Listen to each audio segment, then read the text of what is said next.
Gathered friends, welcome to Bionicle Fanon Reviews, the show where I build, review, and showcase every single one of the fan-created, canonized Bionicle models over the entirety of Bionicle Generation 1's 10-year run. In 2005, the LEGO Group officially hosted Dark Hunter and Rahi canon contests, showcasing fan mocks in official media like books.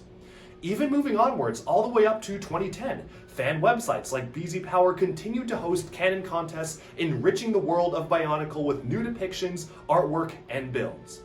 And even now, there's been a renaissance of canon contests. Thanks to TTV and sponsored by Greg Farshty, the original scribe of Bionicle, we have modern canonization contests depicting characters that we never thought would see the light of day and are still ongoing right now. Now, throughout the show, it is my own goal to own, build, review, and showcase every single fan-created canonized model created for Bionicle, and share these reviews with all of you. And while we mostly stick to canon models, there are a few rare exceptions which shine through.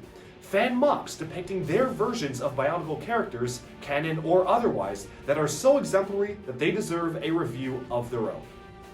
For every Bionicle Fanon review, I rank the builds by 4 key points. Number 1 is posability. Can the model get in good poses? Can it support its own weight? And can it hold the weight of its own weapons, or is it just falling over? Number 2 is building techniques. Is the model just regurgitating stuff from existing LEGO sets, or is it trying something new and doing that well as using unique parts usages? Number 3 is overall aesthetics. How good does the model look completely agnostic of storyline relevance, and is it generally aesthetically appealing? And finally, number 4 is believability in universe, which means that does the storyline given to the model by the Bionicle story team make sense given how the model is built, and does the model scale well next to some representative samples from the Bionicle universe? And with that, let's consider these 4 points and more as we jump into a brief story and lore explanation of today's featured build. So the backstory behind the Dark Hunter Savage is that he actually is a Toa Hordika. He was once a Toa of Earth, but in a battle with the Visorak, he was mutated into this bestial Toa Rahi hybrid. He actually originally wore a Ruru, much like Toa Wanua, which was eventually mutated into the Hordika Ruru, which actually does line up because, again, he literally is supposed to have the same mask, the same mutated mask, mind you, as Toa Hordika Wanua. So that aspect actually does work. Eventually, he freed himself and did return to his comrades, although tragically, since none of his teammates could recognize him, they actually attacked him and thought he was some sort of a monster. This only accelerated his transformation, and he finally lost control and almost killed all of his friends. Later on after this, he kind of went out on his own, and the Shadowed One later convinced Savage to become a Dark Hunter and tricked him into thinking his former teammates had been jealous and allowed him to be mutated. Under the influence of the Hordika venom, Savage eventually believed the Shadowed One and eventually became a Dark Hunter. He frequently gets Rahi-like urges and is seized by madness, and when this happens, the Shadowed One actually locks him in a specialized cell to prevent damage to himself, others, or the Dark Hunter's stronghold. His Ratuka Spinner, which actually is mounted on his back, can paralyze his opponents, and his tracking abilities are comparable to that of an Energy Hound. He can, quote, track a mote of dust across a desert. On top of that, he still has full control over his Earth powers, although he doesn't really have as much mental ability, so he doesn't use them as much. So that basically is the backstory behind Savage. He's very similar to the Toa Hordika in terms of having a very similar backstory, but instead of actually them being reversed of their mutations, Savage just went all the way, and it's kind of a glimpse into what the Toa Hordika could have been if their mutation was allowed to progress. But with that, let's now move on to the actual build. Okay, so right here we have the Dark Hunter Savage. This was actually one of the ones canonized for the 2005 Dark Hunter contest. Unlike some of the Fanon mock reviews we've been doing, this one actually was one of the official canon Bionicle Dark Hunters. So let's dive into him. Of course, like all reviews, let's kick things off with posability. And we'll have to start off with the feet here. You'll immediately notice that this is not your standard Bionicle build. It uses a lot of very unorthodox building techniques, and ones that, honestly, I was pretty impressed with, given that most of the Dark Hunters are, quite frankly, not very good. So looking at the feet here, you have the basic standard range of articulation. You have the full knee length going on right here. You can bend the knee fully like so. It does tend to pop out a bit from the socket, but I think that's just the sockets I'm using. That's not a fault of the model. And of course the foot right here is just the standard foot piece as well. One kind of annoying thing is that you cannot move the foot forwards past this point. It's because the way it's mounted so far back. I honestly wish that they just switched the way this was mounted. If they just kind of turned this around, mounted the foot like this, that probably would have been a lot easier to move around, but again, that would limit articulation back here. So you're kind of doomed either way. It's still something that does hamper articulation somewhat. I can think of a few ways to make it better with today's pieces, but maybe since they were working from a limited parts palette, that's all they could do. So other than this though, the feet actually move around fairly well. You won't really have any posability or stability issues because the feet are just so large and because it's not actually too heavy. The legs are very wide apart. They're very bulky, but it also is pretty stable on its own feet, which I'm very happy with because again, one of the reasons why I stopped reviewing all of the different Dark Hunters was because I was getting so tired of them just falling over. This does not have that problem. Moving upwards to the arms here, he's using basically these standard Toa Hordika arms with a few changes. So you've got your gear function here to angle the blaster. The blaster unfortunately is a bit heavy. It's also probably because my pins are a little old, but it does tend to droop down just a little bit. That is definitely something that your mileage will vary with this model. It may just be my particular pin, but it is of course a lot more weight than typical, so of course you may have that same issue yourselves. The hand as well can be moved around, and you do have a little bit of accidental articulation with the Mata heads here. You're not really supposed to be able to move these around, I don't think. They're just kind of supposed to be armor, but there was no way to attach them securely, so they kind of do wobble unless you squeeze them tightly together, which is a bit of a con to me personally. This other arm, of course, is asymmetrical because they were kind of just using the Hordika Wanua template here. So you have one of the larger geared up arms and then one using the smaller joint here. But thankfully, they did something a little bit different and they have this large claw on the other hand, which again, you can articulate all of the different claw pieces individually. You can get it into fun poses like he's kind of using it in a scissor-like motion. All sorts of fun poses can be made from this. So I'm pretty happy with this particular build. So you can get the claw in different positions, and of course moving on, the head is just pretty standard, kind of what you would expect. It's just Hordika Wanua's head with red eyes, but that's not necessarily a bad thing because it kind of works for this model. Now beyond this, there's nothing else you can do to pose this. There's some interesting stuff in the back, and you can launch a Rotuka spinner on the back here, but of course there isn't really anything else going on. It's just very standard in terms of its articulation. And thankfully, you can really move him around, get him into wild poses, and he just will not fall over. You can really kind of have him crouch down like this. Maybe you can have him kind of like stalking or crouching prey, or you could have him like standing up perfectly straight or even running, and you can really get this into fantastic poses, which I'm very happy with, and he just won't fall over. This is probably one of the most stable Dark Hunters across the entire contest. So consider me very impressed and very happy considering the competition. Moving on though, we can talk a little bit about the building techniques. And this one is a bit of a mixed bag, to be honest. It definitely is one of the most refined Dark Hunters from the 2005 Dark Hunter contest, but it definitely isn't without its flaws. One thing that I'm not the biggest fan of is because the way the legs are mounted, they're just so widely spaced out. I'm not really a big fan of just how wide the legs are. I feel like they could have probably made it a little bit tighter. If they mounted the legs right here, it would have been a little bit better, but again, maybe that does kind of add to the silhouette a little bit. Also, the torso is very large and rectangular. It does sort of taper down to a point, but not a very fine point. It's just a very wide and bulky piece, so I don't know how big of a fan I am personally of that particular element. Although the arms, though, they kind of do the job. They're just the standard Hordika arms, but they work totally just fine. Again, though, for building techniques, I probably would have wanted something a little bit different, especially because you're using Hordika Wanua as almost like a base here. Of course, the torso is very different, and the legs are very different, but at the end of the day, you're using his head, so comparisons will immediately be drawn.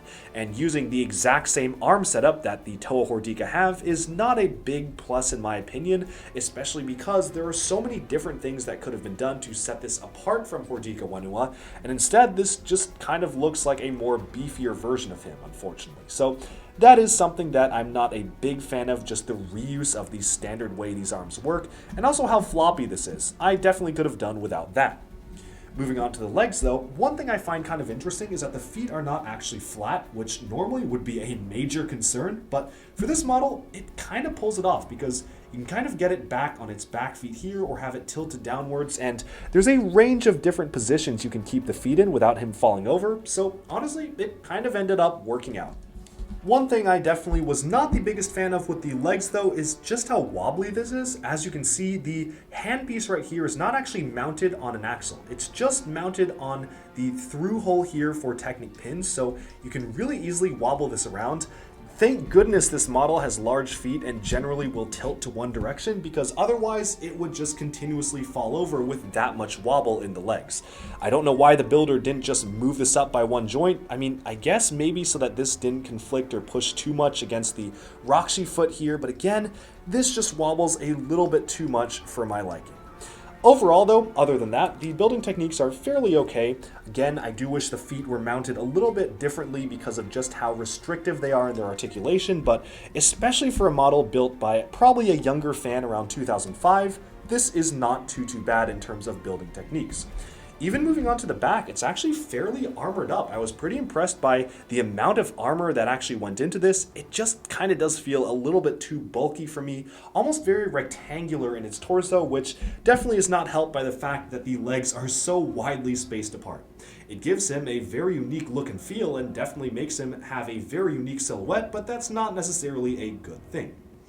And finally, moving on, we have overall aesthetics. So completely agnostic of anything else, I'm actually pretty happy with the aesthetics of this. This definitely does feel like a large hulking beast, almost like a gorilla-like character with very broad legs, broad shoulders, box-like torso. Definitely feels like you would not want to take this guy in a fight. He feels very strong and muscular, and I'm honestly just pretty impressed by how well that comes across in its build, especially compared to some other characters that attempted this style but ultimately fell short.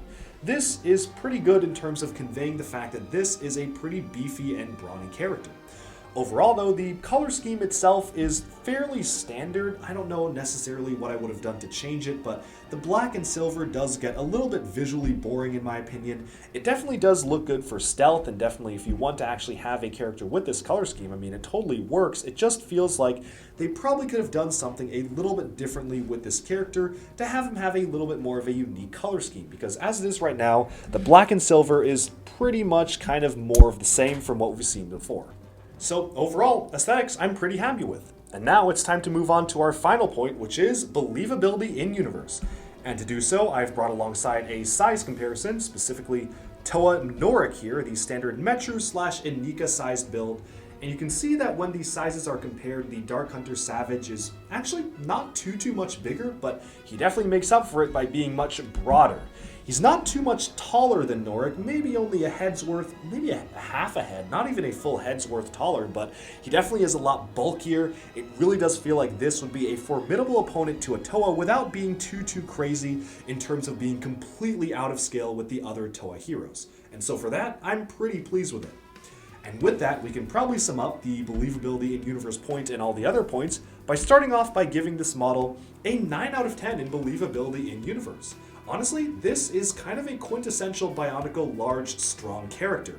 It is very well proportioned for the most part, at least where Bionicles are concerned. I mean, they definitely didn't have very good proportions in the sets themselves, and it does very much feel like it works well in the Bionicle world and would be a worthy opponent to any Toa who dared face it.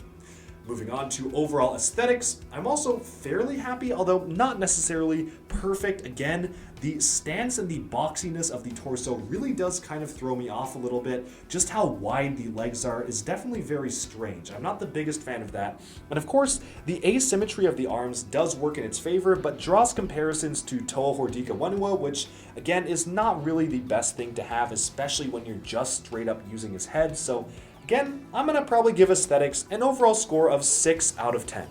Very strange how the legs are so wide. I wish they did something a little bit different than just copying the Hordika Toa torsos and kind of the arm attachments, but beyond that, it's a pretty decent model. And I do like the inclusion of this blaster cannon here because that definitely fits in with some of the other characters, especially some other Dark Hunters. And then moving on, we can talk about building techniques. So in terms of building techniques, again, kind of a mixed bag here. For the upper arms, they're really just reusing the Toa Hordika functions and just kind of adding a few extra add-ons to make them feel a little different.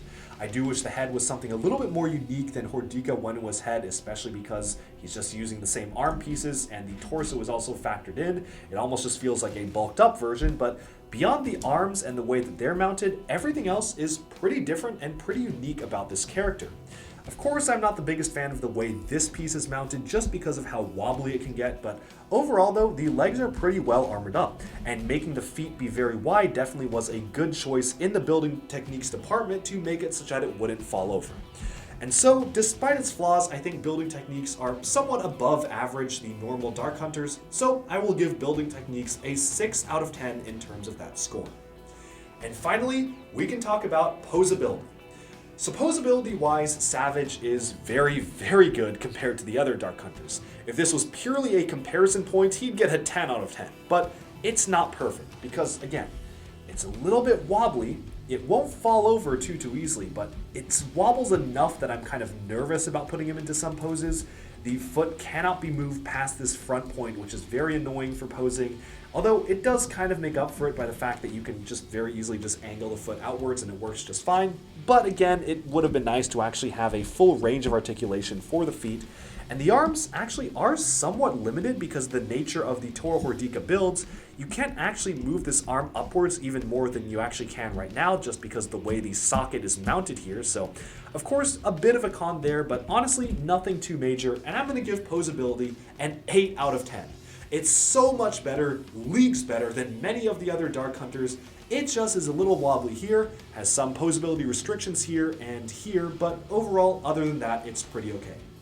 And so, with that, we have summed up our review of the Dark Hunter Savage. Let me know down in the comments below, do you like this model? Do you dislike it? Have you built it yourselves? And if so, what has been your experience with this Dark Hunter? Definitely stay tuned to Doc Bricks for even more LEGO news, reviews, discussion, and analyses coming your way very soon. And stay tuned every Monday for a brand new Bionicle Fanon review. Whether it's a canon model like this or a completely different mock, like something that's coming up soon, Wombat Combat Pictures, great being. But this is for next time, so definitely stay tuned for that, and thank you all so much for checking out this video. I'll talk to you again very soon. Bye-bye for now.